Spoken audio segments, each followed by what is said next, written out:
buhay. Luke 19:1-2. Jesus was going through Jericho while a man named Zacchaeus lived. He was in charge of collecting taxes and was very rich. Ang Jericho ay isang lungsod na hindi kadalasan at pinupuntahan ng mga propeta. It was not considered a blessed city. Sa katunayan, hanggang pumunta doon ng Panginoon ay walang kinikilalang pumunta doon na isang dakilang propeta. At nakatira dito sa Jericho ang isang mayaman, ngunit kinamumuhay ang lalaki si Zacchaeus. Mataas ang posisyon niya sa gobyerno, siya ay taga-singil, pinunong taga-singil ng buwis, na ang binubuwisan ay mga kababayan at ang buwis ay nagpupunta sa Imperial Rome, a foreign government. So many people considered him to be a traitor to his own people. Kaya walang kaibigan si Zacchaeus bagamat napakarami niyang pera. And you know, tax collectors, collaborators, rich people and wealth are usually demonized. Kadalasan na at karaniwan na ating pagtingin sa mayaman, sa mga tax collector ay corrupt at wala ng pag-asa. Yan ang karaniwang pananaw. At yan ang umiiral na pananaw ng mga tao laban kay Zacchaeus sa kasaysayan na ating muling tutunghayan. Luke 19:3-4. Jesus was heading his way, and Zacchaeus wanted to see what he was like. But Zacchaeus was a short man and could not see over the crowd. So he ran ahead and climbed into a sycamore tree. Merong katangian si Zacchaeus na hindi siguro inaasahan ng marami, interesado siya kay Jesus. Gusto niya na makita si Jesus. Kung gaano kalalim ang kagustuhan niyang makita lang ba ang itsura? O malaman ba ang katuruan, makita ang puso ni Jesus? Hindi pa malinaw so far. Ang sinasabi lang sa atin ng writer, gusto niyang makita si Jesus. Pero meron siyang kakulangan. Hindi siya matangkad. At dahil yung daan ay punong-puno na ng mga taong nakapila para panoorin ang daraan na si Jesus, wala na siyang nasiksikan at hindi naman siya makakita sa ibabaw ng mga balikat o ulo ng mga tao dahil siya ngay hindi katangkaran. Kaya siya tumakbo papalayo doon sa maraming tao, doon sa lugar ng dadaanan ni Jesus na wala pang masyadong tao. Ahead. At umakyat siya ng isang punong di naman madaling akyatin dahil gusto nga niyang makita si Jesus. Zacchaeus wanted to see Jesus, but the street was lined with people. He was short, and he could not see Jesus. So he made an effort. He ran ahead of the crowd and climbed the tree for vantage point. He did what he could. He did what he should in order to see Jesus. Definitely it was not easy for a man his stature, his position, his wealth, or even his age. Hindi madali sa tao na tinitingala sa lipunan na umakyat na lang ng puno kasi parang pambata na gawain yun. Sa kanyang kalagayan, sa kanyang kayamanan, at maging sa kanyang edad, hindi madali. Pero ginawa niya. So nakikita natin, seryoso talaga siya. Gusto niyang makita si Jesus. So habang siya ay nandoon at nakabitin sa may puno, maring halos para siyang unggoy na nakasabit doon, maring nakaupo siya sa isang sanga at kumakapit sa ibang maliliit pang sanga, dumaan si Jesus. Mapapansin kaya siya sa dami ng tao? Luke 19:5-6. When Jesus got there, he looked up and said, Zacchaeus, hurry down. I want to stay with you today. Zacchaeus hurried down and gladly welcomed Jesus. Sa pagdaan ni Jesus ay siya ay tumingala at nakita niya si Zacchaeus at tinawag niya by name. Hindi niya sinabing, "Hoy mama, bumaba ka dyan." Sabi niya, "Zacchaeus, bumaba ka dahil gusto kong tumuloy sa iyong bahay. Doon ako manananghalian, doon ako magpapahinga. I want to stay with you today." Kaya totoong-totoo yung sinasabi na seek and you will find. Sa kaso ni Zacchaeus, he sought Jesus and he found Jesus. At yung sinasabing, knock and the door will be open to you. Totoong-totoo, Zacchaeus knocked at Jesus' door and Jesus opened his door to him. And on the reverse, Jesus also knocked at Zacchaeus' door. Sabi niya, pupunta ako sa bahay mo. And Zacchaeus opened his door to Jesus. The important thing here na nakita natin kay Zacchaeus is you see and you get seen by Jesus.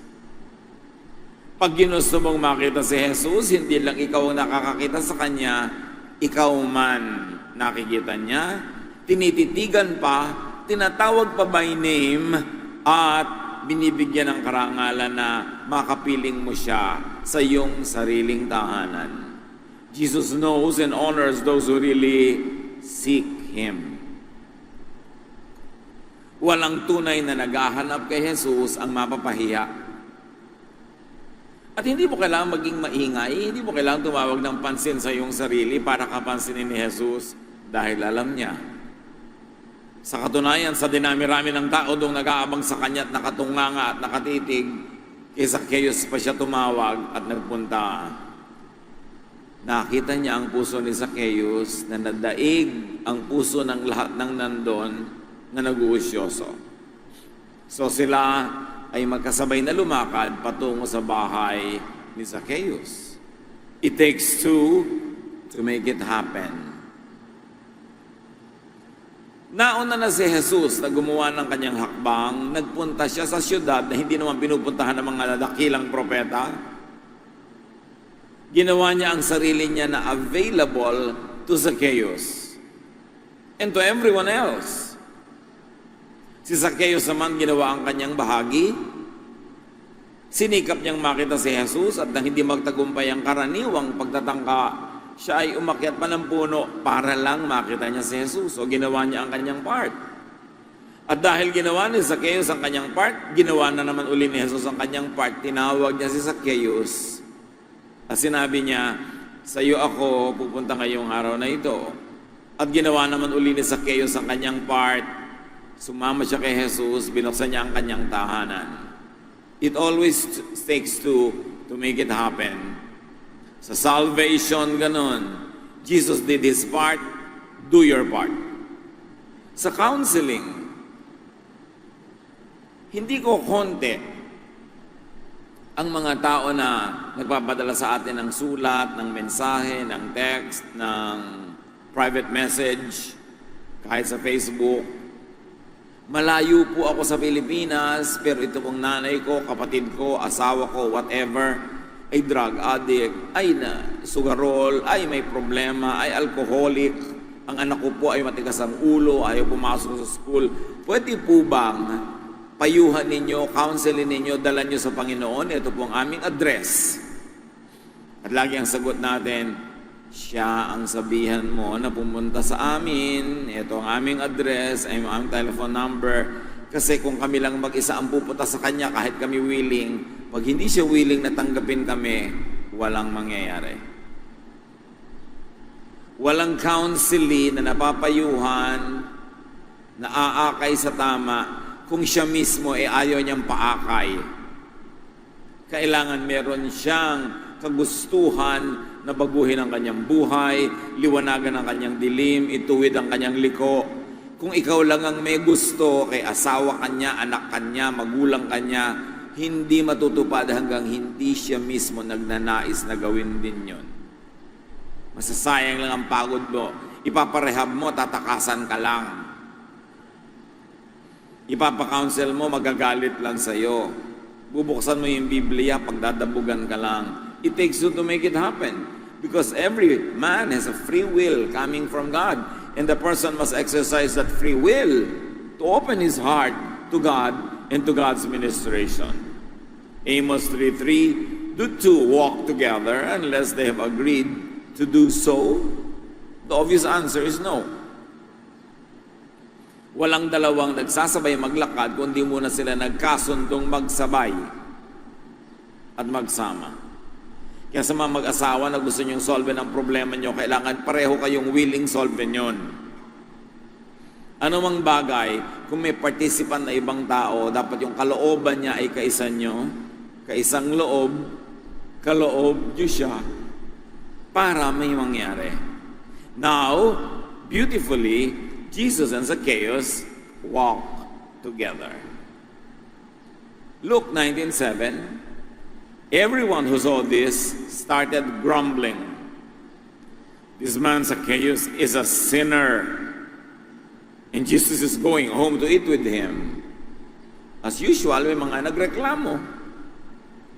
It was against tradition for holy people to eat with sinners, to even go into the house of a sinner. It was their tradition, but obviously many traditions of Israel were not the real teachings of God. Because if they were the real teachings of God, then Jesus would have followed those traditions. So yung mga tradition na nilalabag ni Jesus, isa lang ang ibig sabihin, galing lang yun sa tao, inimbento lang ng religion, pero hindi yun ang gusto ng Ama sa Langit, dahil si Jesus ang buong kapahayagan ng kabaitan, kabutihan at kabanalan at katotohanan ng Diyos Ama. So kung merong tradisyon o batas ang Israel na hindi sinunod ni Jesus, isa lang kahulugan nun, at yun ay hindi siya lawbreaker. Ang ibig sabihin ay hindi naman talaga yun law of God at hindi mo dapat pagkamatayan na sundin. The religious usually like to identify, isolate, and punish the sinner. And even the church is like that today. Pag may kasalanan ka, ang gusto-gusto ng mga banal na hindi nagkakasala, ikaw ibisto, ibilad, ipahiya, ihiwalay, at parusahan.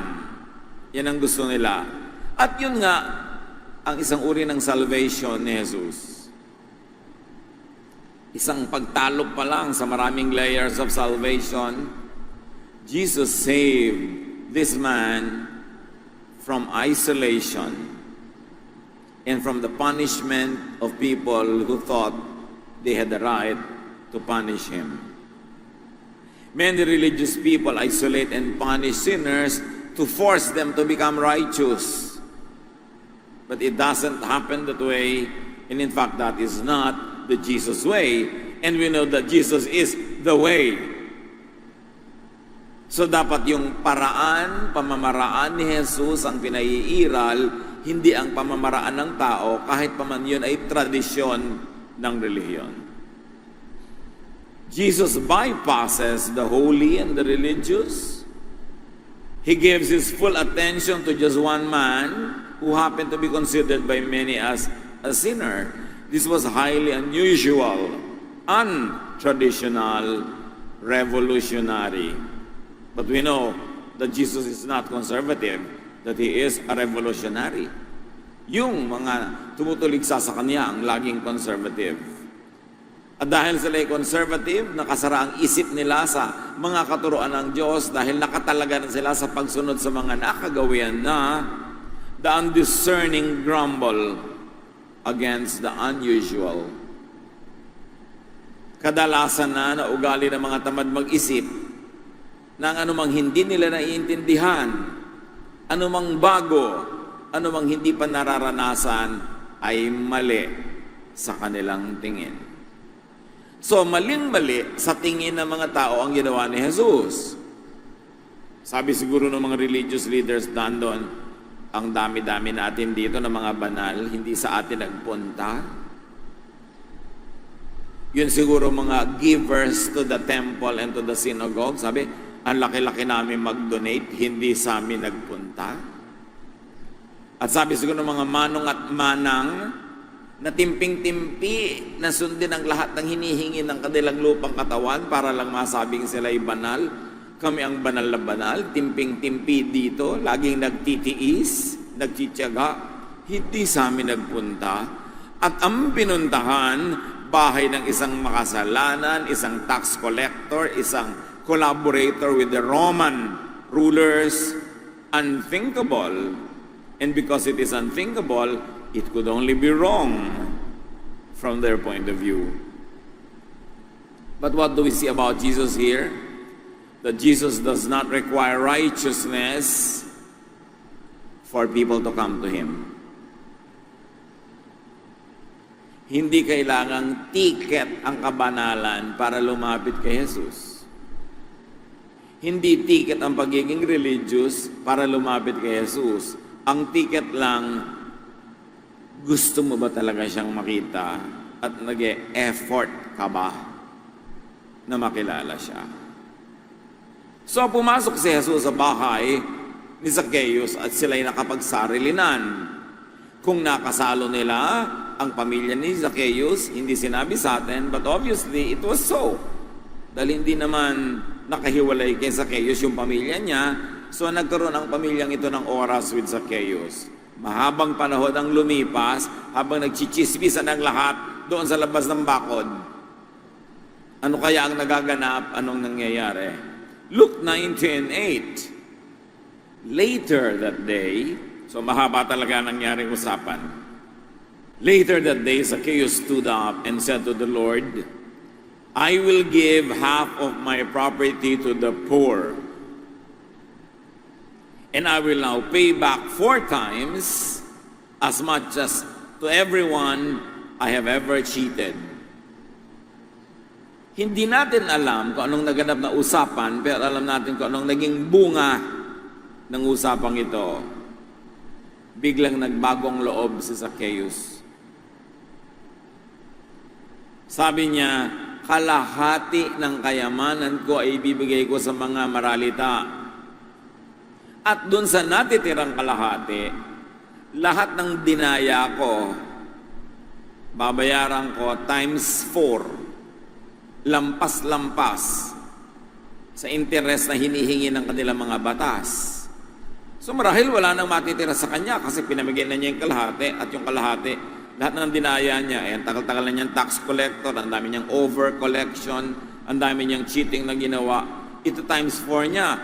At kaya niyang bayaran lahat ng mga yon because tax collectors keep records. Jesus and Zacchaeus spent a long time together, and the result was that Zacchaeus became charitable. Suddenly, he was loving. At yan ang tunay na bunga ng pagkakilala kay Jesus. Nagiging loving ka. Pansinin ninyo mga kapatid, inuna niyang sabihin, half of my property I will give to the poor. That is a charitable act. He did not have to. And then tsaka pa lang niya isinunod, lahat ng dinaya ko, ibabalik ko times 4. Yun pa lang yung kanyang act of righteousness. Pero ang una niyang ginawa is his act of love. Mas nauna niya na mahalin yung mga taong mga maralita, biglang nagkaroon siya ng puwang sa kanyang puso para sa pagmamahal. At pagkatapos nagkaroon siya ng puwang sa kanyang isip na maging tama at tumpak and proper and correct, kaya ibabalik niya ang mga dinaya niya with a lot of interest. Walang tao na nagsasabing nakilala niya si Jesus tapos hindi nagiging loving. Yan ang magandang pamantayan natin ngayon. Maraming nagtatanong, Pastor, paano po malalaman kung tama ang interpretation ng isang preacher, ng isang teacher, kung tama ang kanyang interpretation sa Bible? Number 1, hindi sa edukasyon niya. Lahat naman edukado, pero iba-iba pa rin ang interpretasyon. Hindi sa skill. Hindi sa kanyang seminary training, dahil ang dami-dami naman nagseminaryo, iba-iba pa rin ang interpretation.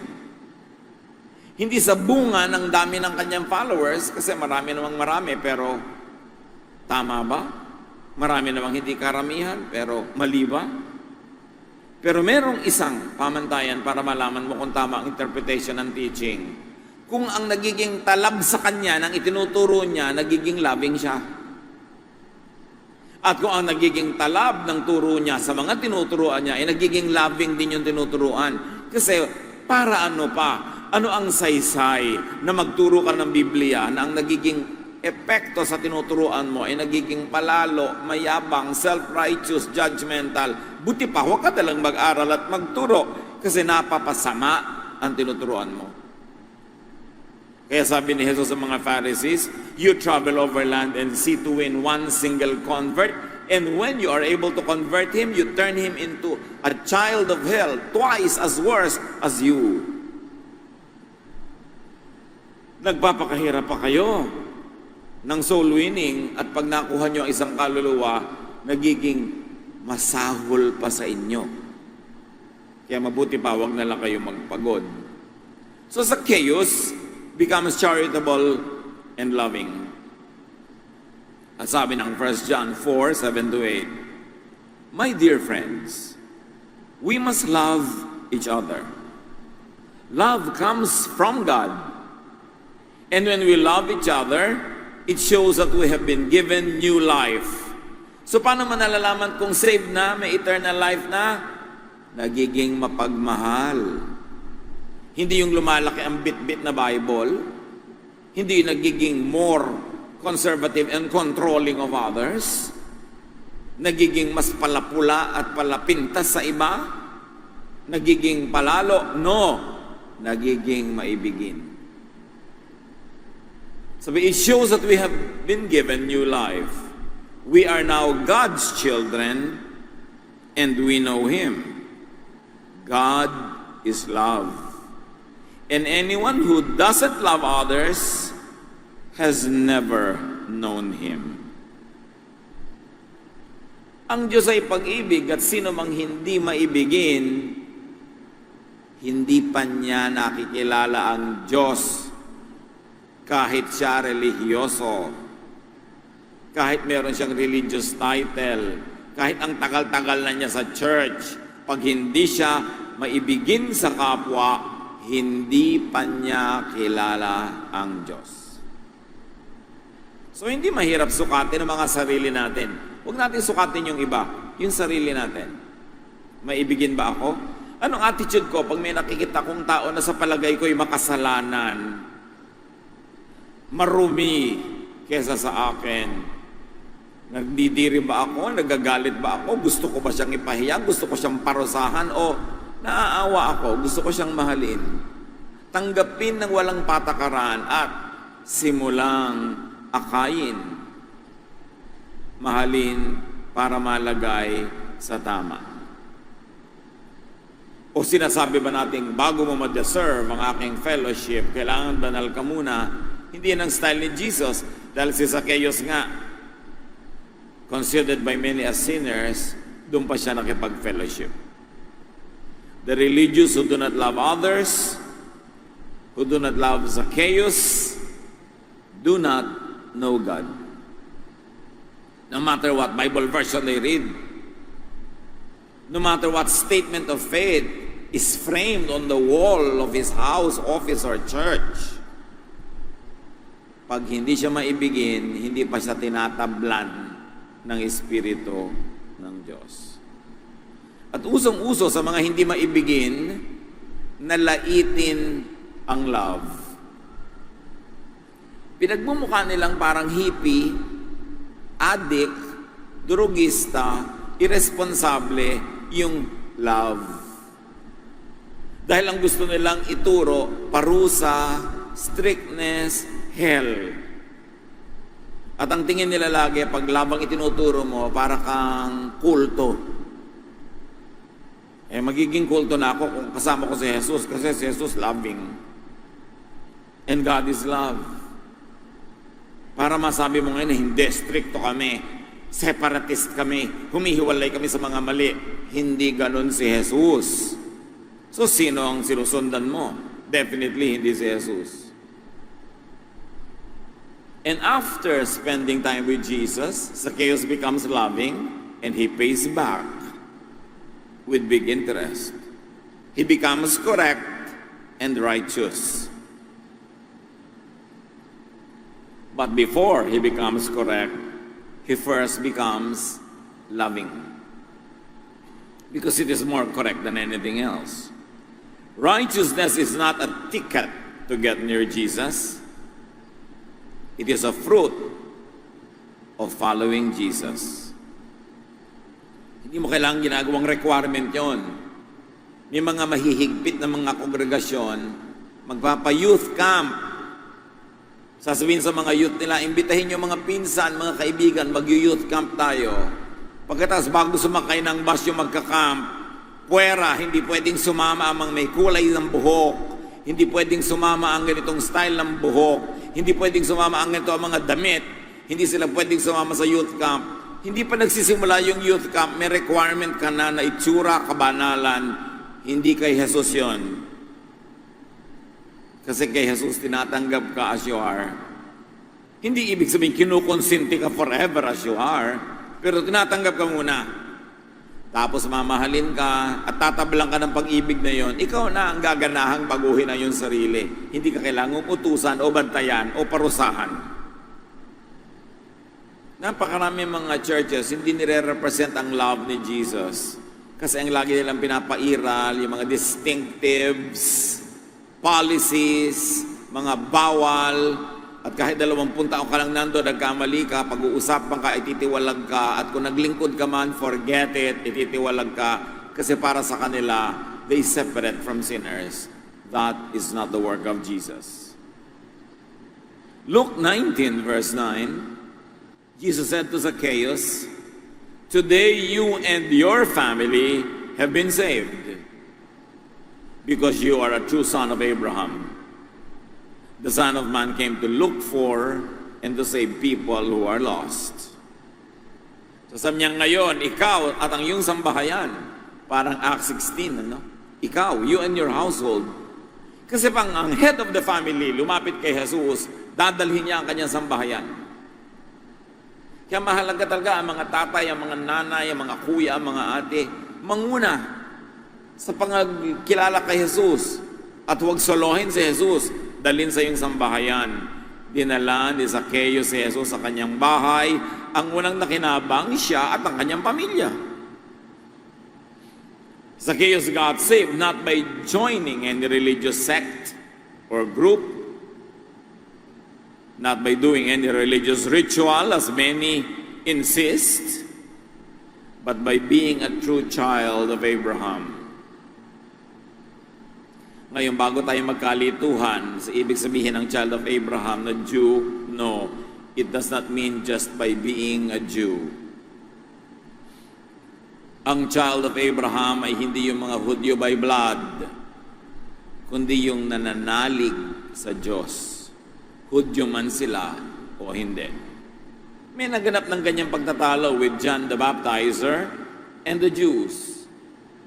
Pinipilit ng mga Jews, okay na sila kasi apo naman sila ni Abraham. Automatic na silang anak ng Diyos. John 8:38-42. Sabi ni Jesus, "I am telling you what my Father has shown me, just as you are doing what your Father has taught you." So ngayon pa lang, pinag-iiban na ni Jesus yung Father niya at yung Father ng mga Hudyong kausap niya. Verse 39, the people said to Jesus, "Abraham is our father." Jesus replied, "If you were Abraham's children, you would do what Abraham did. Instead, you want to kill me. Abraham never did anything like that. But you are doing exactly what your father does."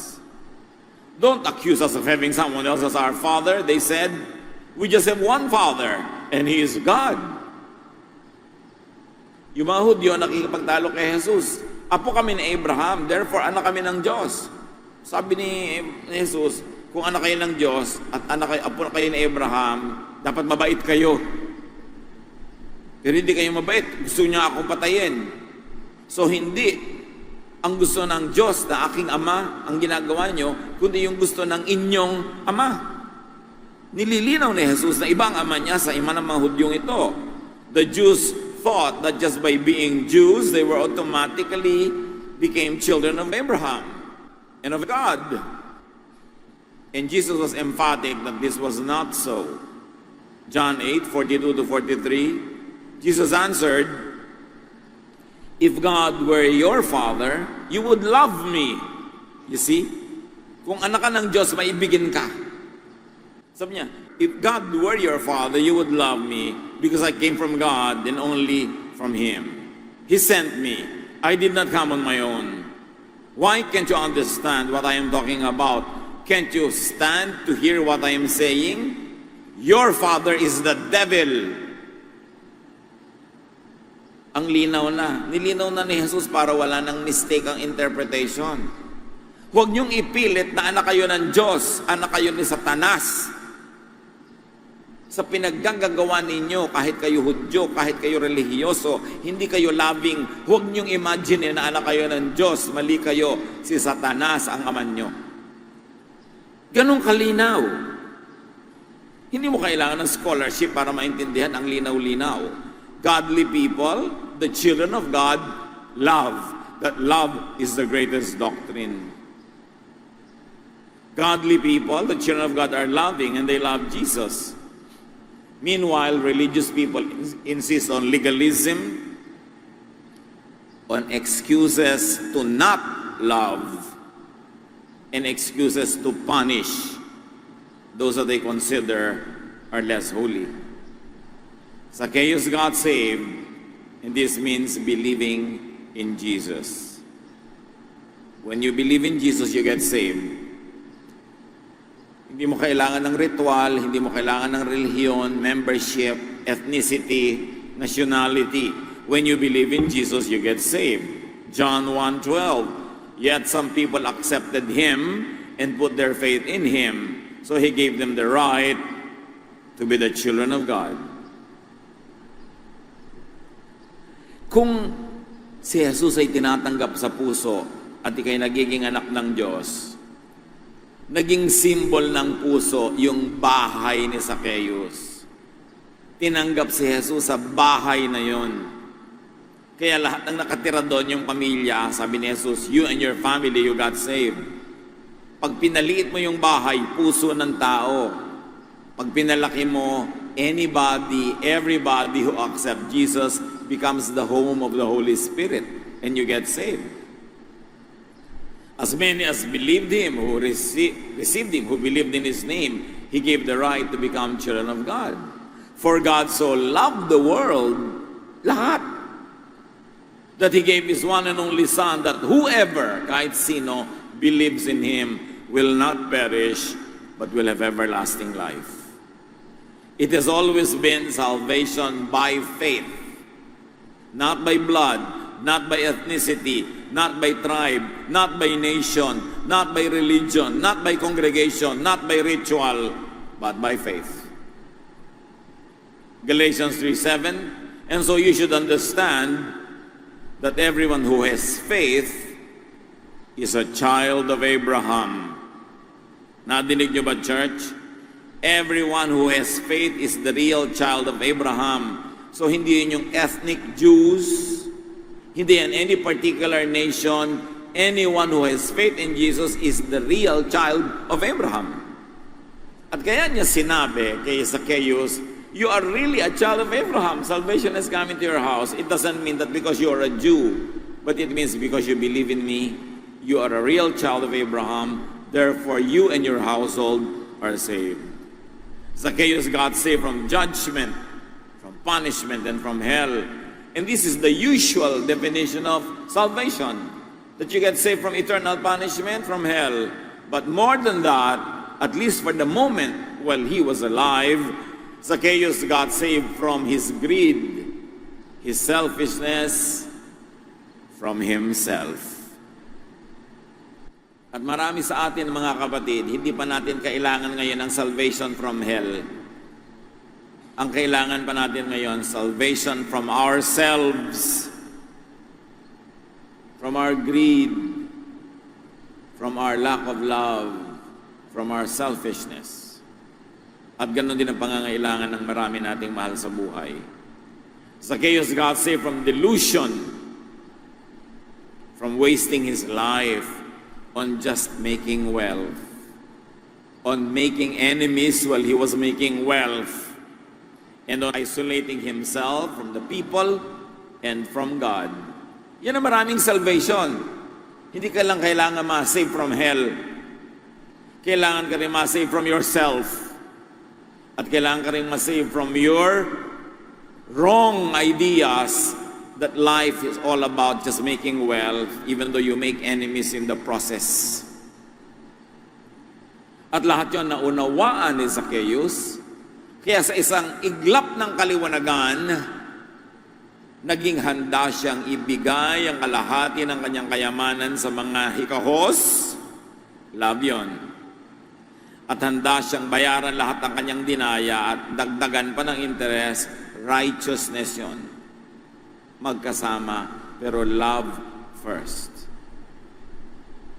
Maraming mga tao sinisira ang buhay, sinisira ang pamilya, sinisira ang relasyon dahil lang sa pera.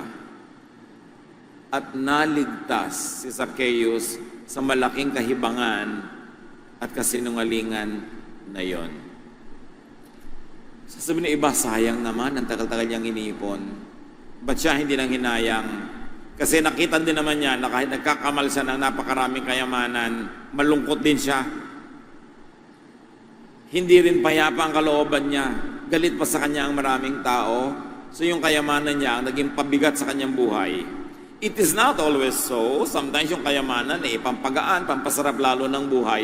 Pero kung hindi mo dinadaya ang kapwa mo, hindi ka nagnanakaw at hindi ka nalalayo sa iba para lang makuha mo yung pera nila. Sa malinis sa paraan, why not?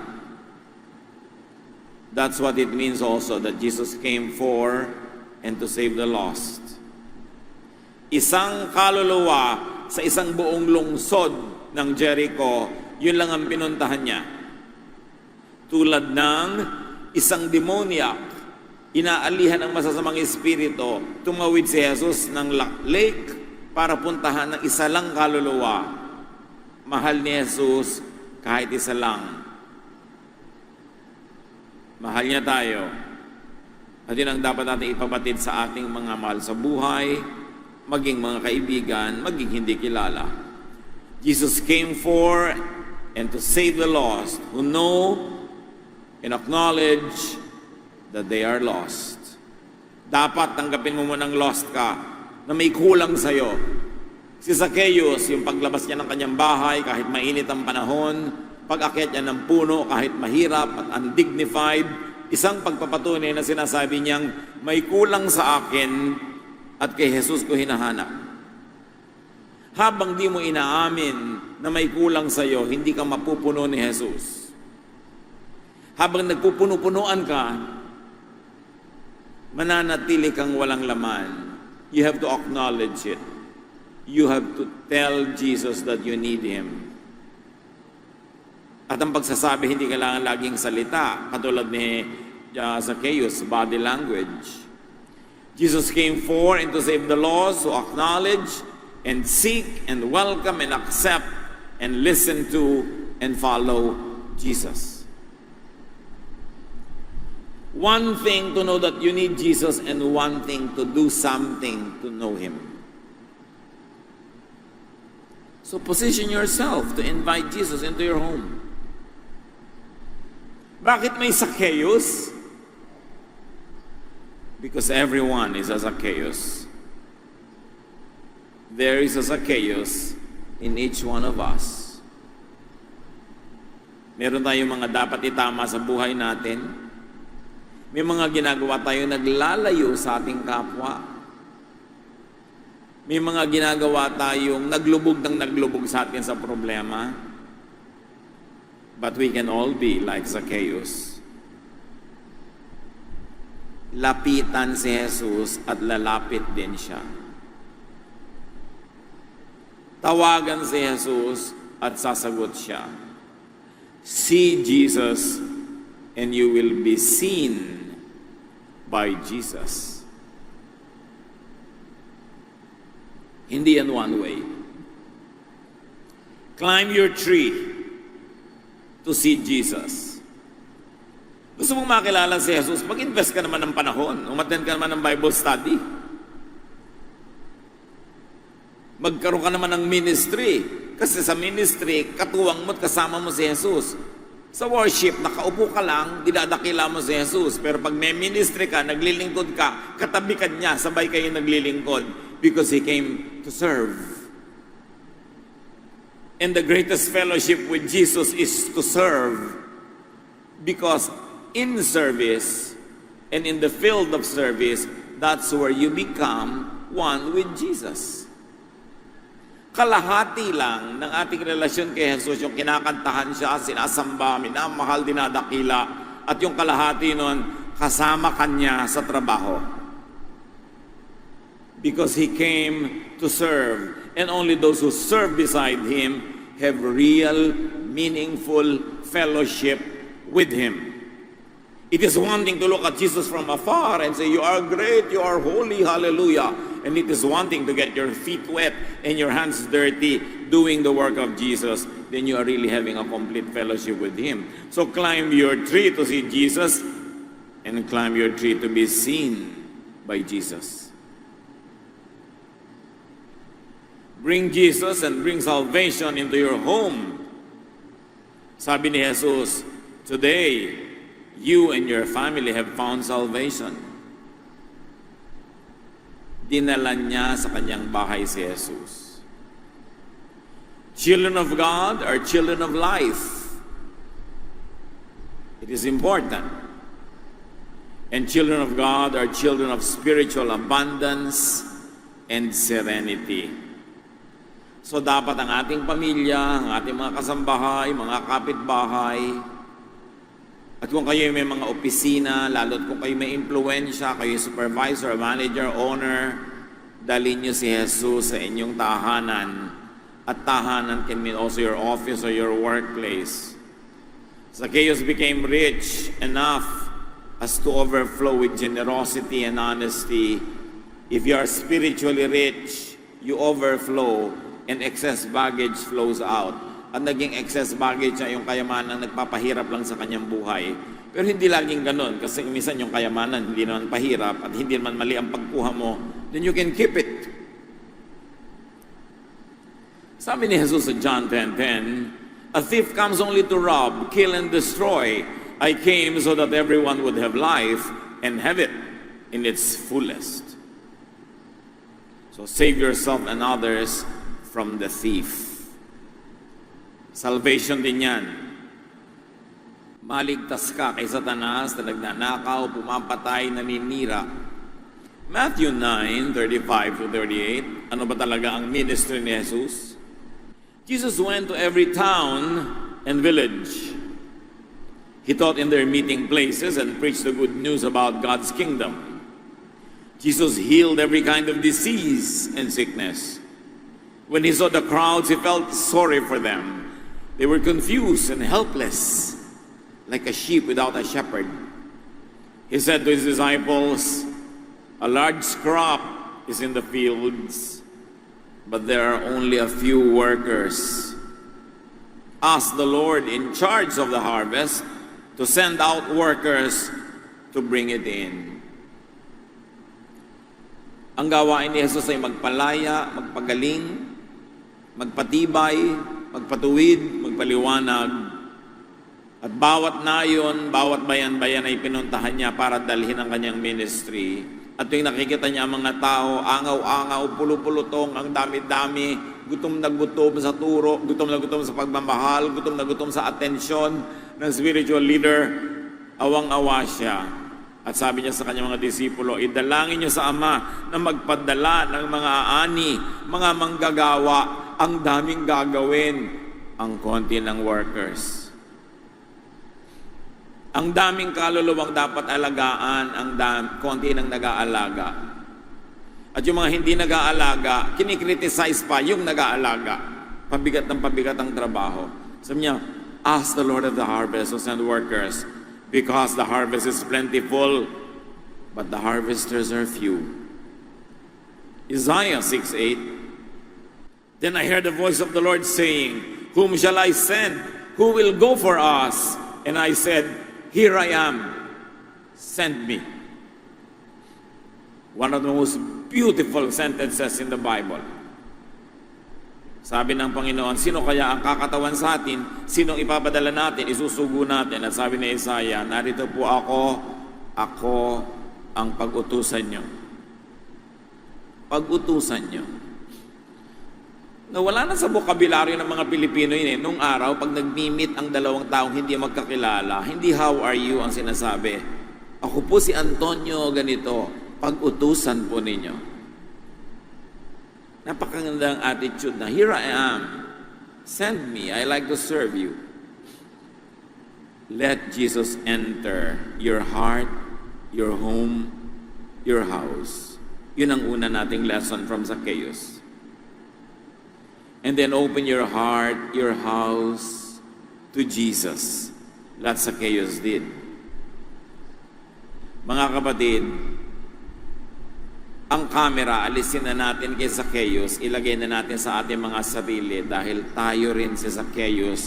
Kaya natin pinag-aaralan siya, hindi para siya hangaan, kundi para siya tularan. Because there is a Zacchaeus in each one of us and we can do a Zacchaeus.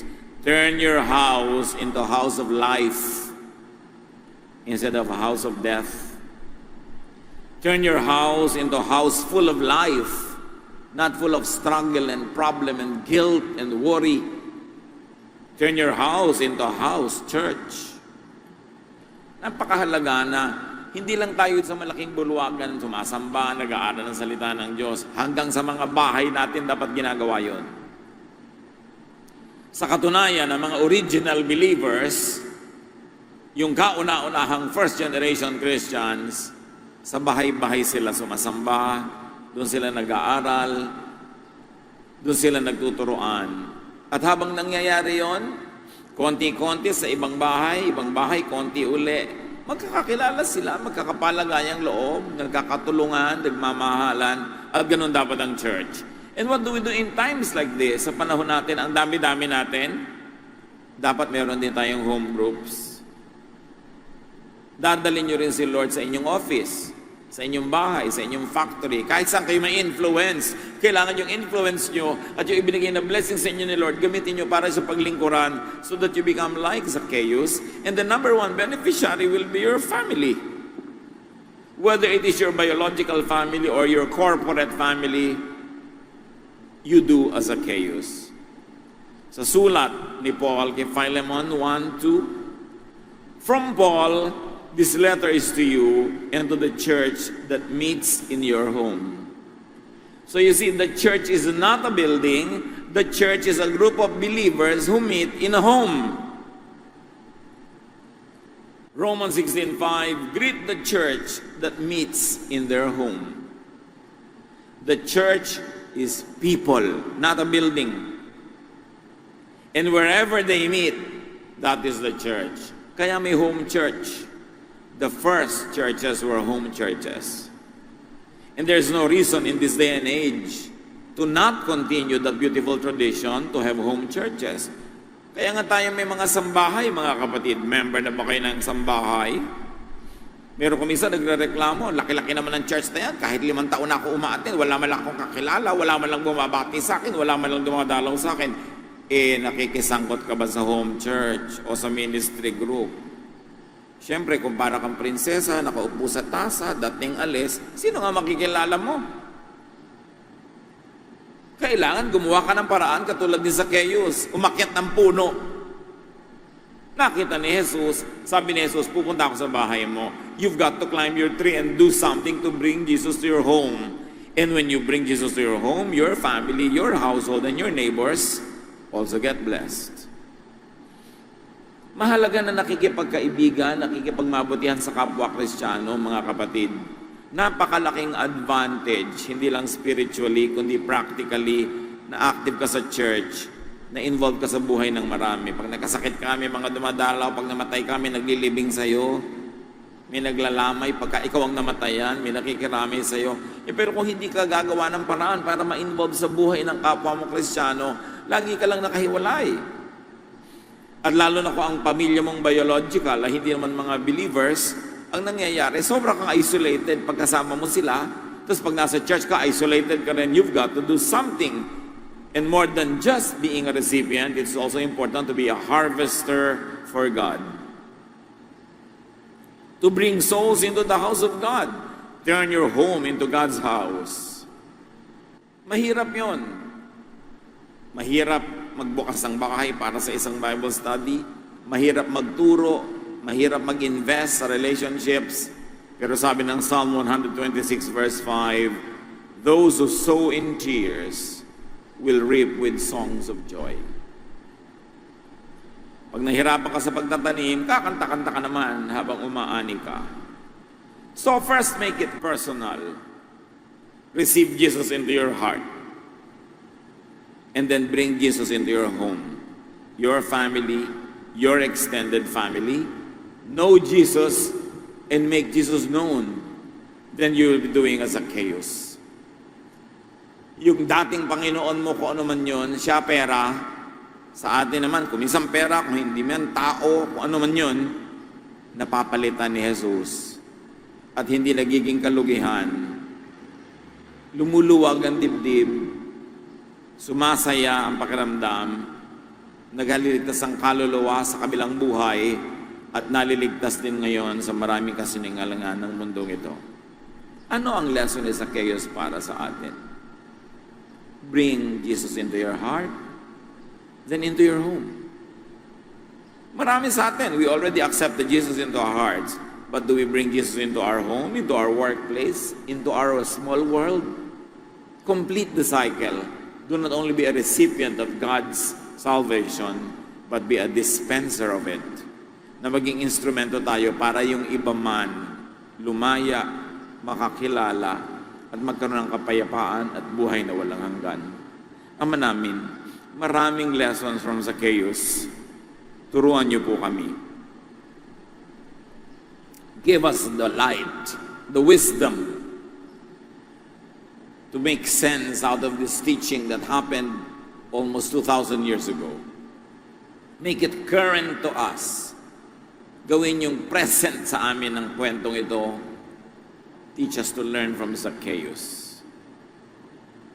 At kung meron man ditong hindi pa tumatanggap sa iyong anak na si Jesus, personally sa kanilang puso bilang tagapagligtas, nawa Ama, sa sandaling ito, gumawa sila ng ganung pasya, manalangin ng payapa, tahimik, at tanggapin si Jesus sa kanilang buhay. Mga kapatid, kung hindi nyo pa nagagawa yan, gawin nyo ngayon. Ask Jesus into your heart, then bring Jesus into your home.